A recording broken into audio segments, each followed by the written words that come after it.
Those who are banking on the scenario that the human race will never find out its actual origin and history devise all kinds of clever methods to dissuade us from inquiring into this real history.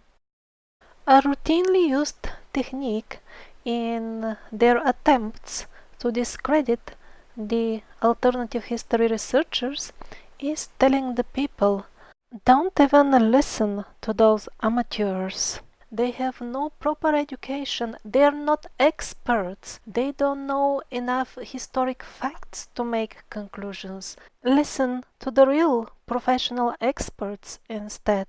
In this short documentary, I want to show you what kind of extremely dodgy stuff is being presented to us as some sort of scientific research by the so-called experts that they are trying to foist under the disguise of expert scientists. This time the examples will be taken from the official history of the Inca Empire and the Caral Supe civilization.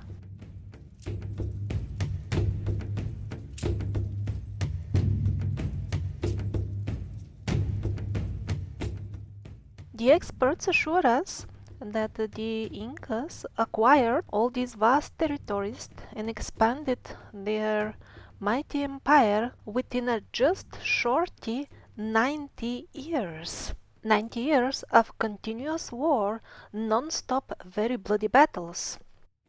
Wars have devastating effects on the economies of the countries involved.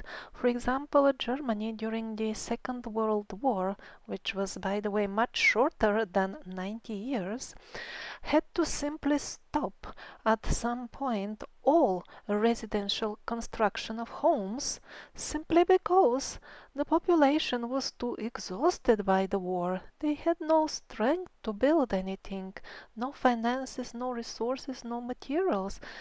But this doesn't shake the confidence of the experts, and they continue to claim that against all odds, the Incas fought on many fronts, simultaneously winning new territories and at the same time managing to keep the already conquered ones under control.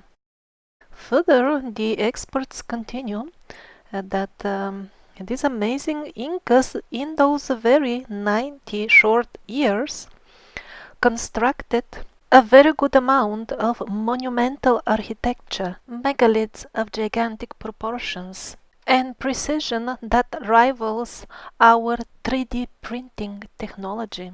Although those very same experts claim that the Incas were rather primitive and did not have any hard tools for working with the hard varieties of stone, still they continue to maintain that somehow or other they built all these megaliths. And on the top of all this, during those very same 90 years, they constructed an extensive network of roads at places some 7 meters wide.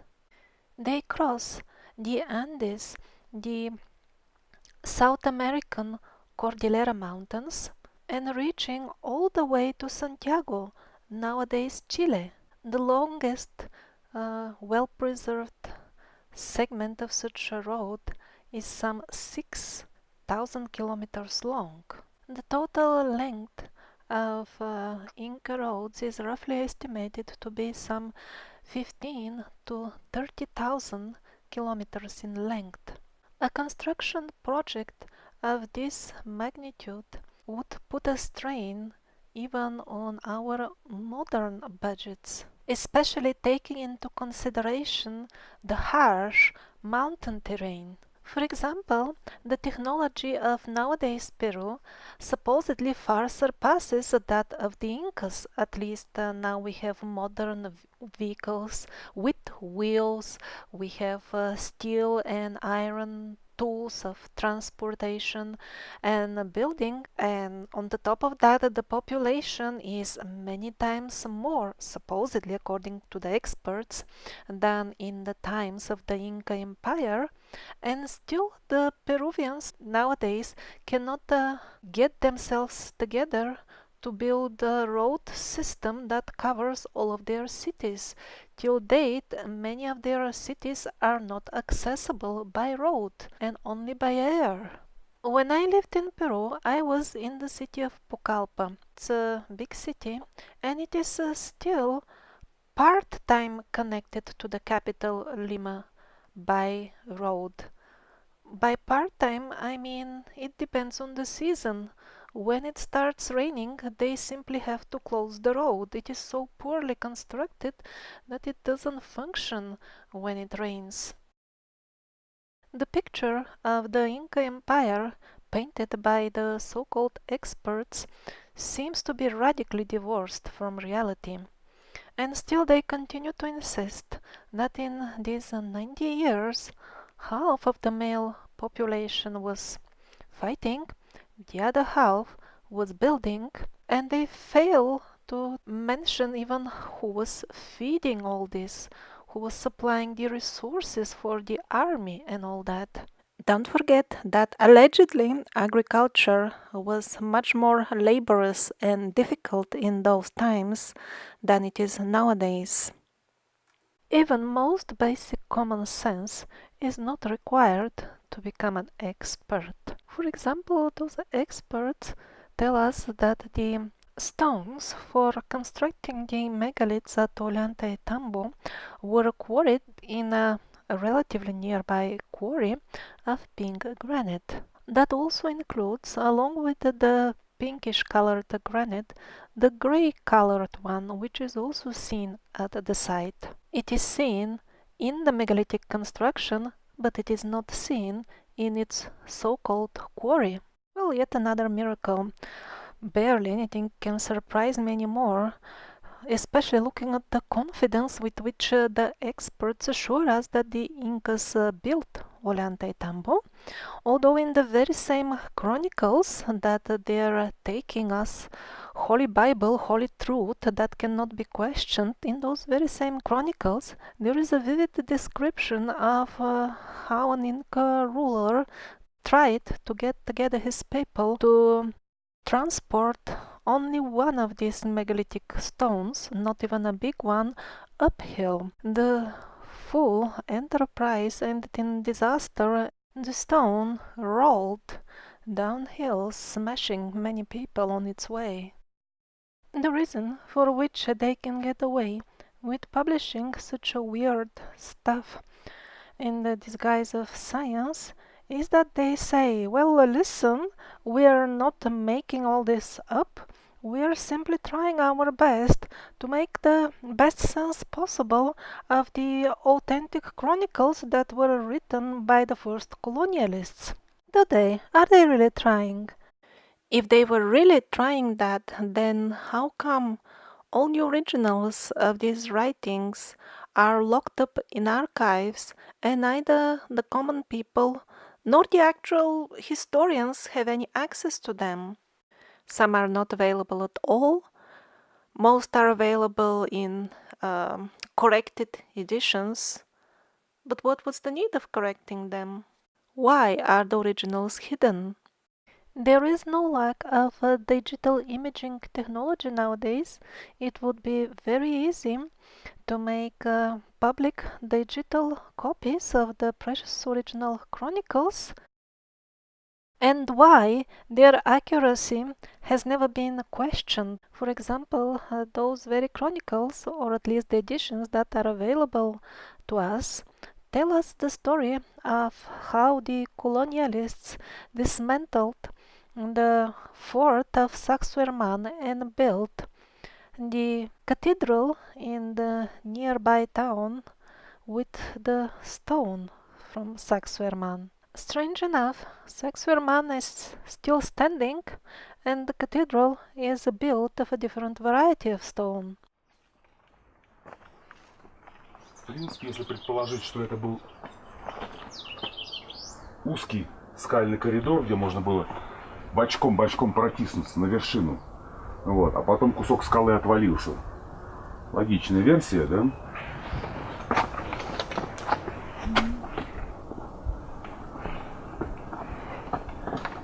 Если это лестница, а здесь на потолке что?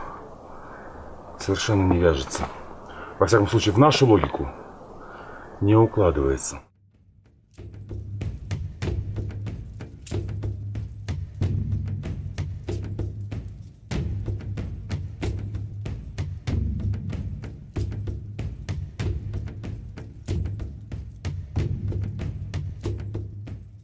And it is even more confusing. How come these experts, they study for so many years, and at the end they don't notice things that even people without specialized education clearly see? Like, for example, the fact that many of the megalithic sites appear to be destroyed by something that leaves behind an aftermath very similar to that of a huge explosion. The best example are the ruins of Pumapunku and the so-called lake at Sacsayhuaman. Very large blocks are scattered around in a fashion that could not have been a result of earthquake.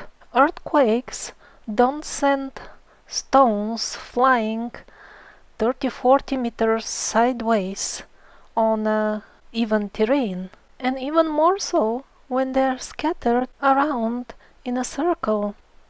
Some of the megalithic towers of Peru have also suffered a suspicious way of destruction. It is often observed that their stones are scattered around in the fields and don't lay just beside them where they would have been if the towers were destroyed by earthquake, for example.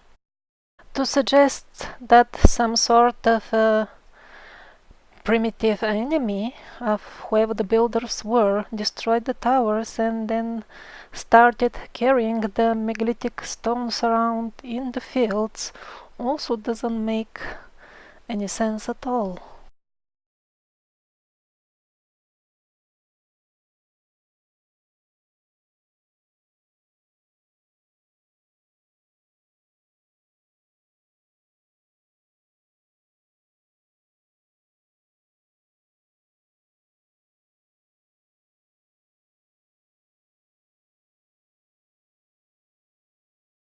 But what about Caral Supe? Here we don't have contradictory medieval chronicles to confuse the poor experts, and still we get a very weird story again. First, a town-like settlement with pyramidal structures was found some 200 kilometers away from Lima. Later on, 17 more such towns were excavated in the valley of Supe. That's why the civilization is called Caral Supe, and it is considered that altogether they functioned like a state, in other words, like a country.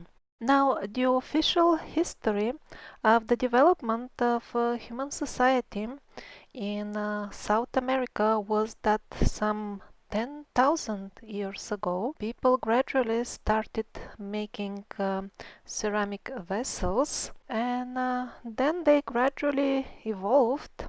Again, this is mainstream history into forming primitive societies and eventually states and even empire, the Inca Empire.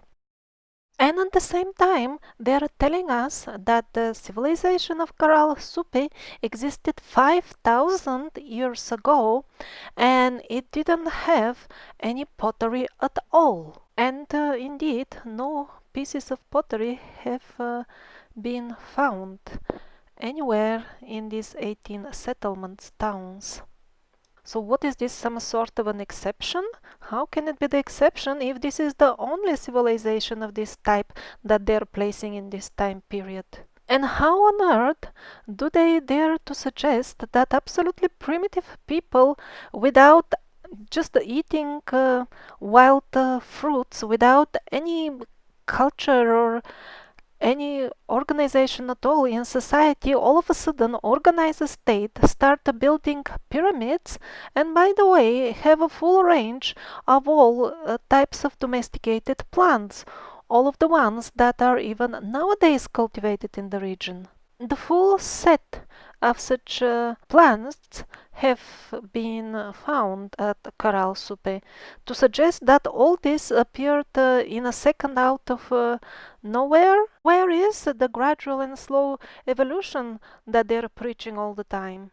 That sounds as believable as the unbelievable stories that they are telling us about the Michigan copper mining, as seen in the previous episodes. Both are equally ridiculous.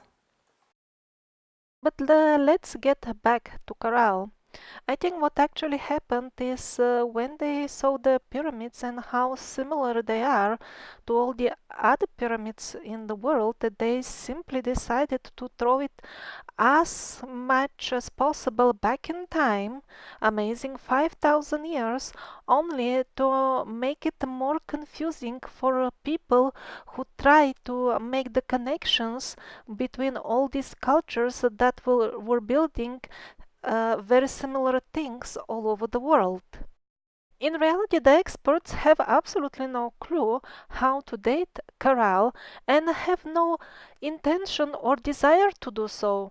Their main task is to maintain this facade mirage that the past is under control, the main things are figured out for sure, only small details are missing, and they will be surely filled up in future with future research. Don't you worry about that. Don't ask questions about the past. And most importantly, don't try to research it yourself. That is why it is so extremely difficult to get permission to dig at the important and interesting archaeological sites. Indeed, at the most interesting ones, it is absolutely prohibited. You can't even apply. For the others, you can apply and you get refused.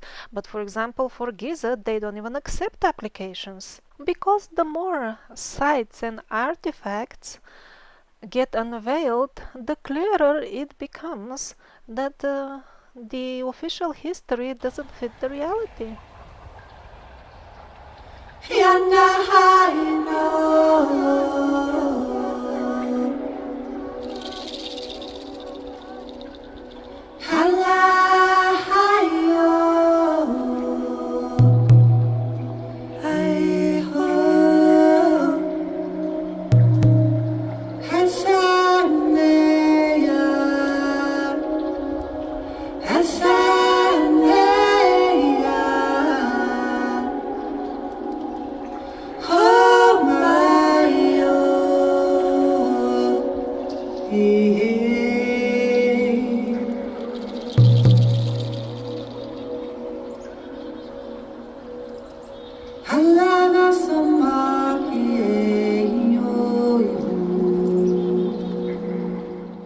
Very well preserved examples of using quipu have been found in Caral.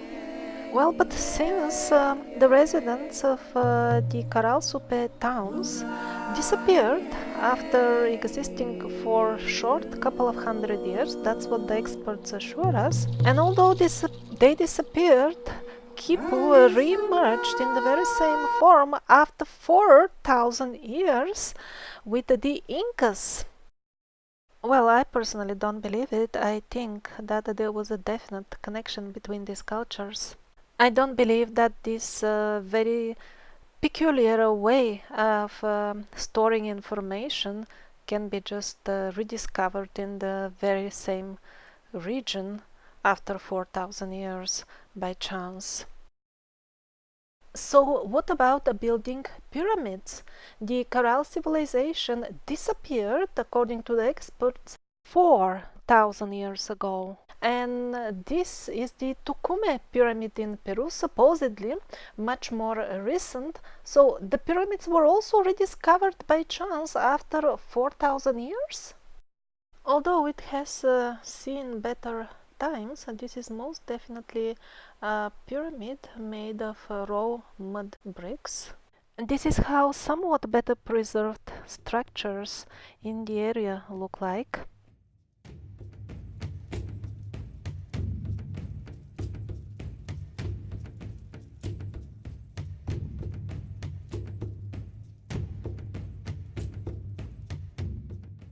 And yet another gigantic pyramid made of raw mud bricks in the same area, but the experts are not extremely interested in advertising or studying it.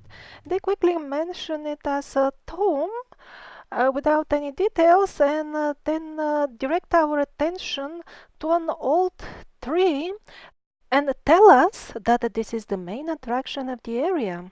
And only if one is very lucky, one will find information like this, that in the Laraya mountain there are cities of pyramids, some 250 of them, again made of these raw mud bricks.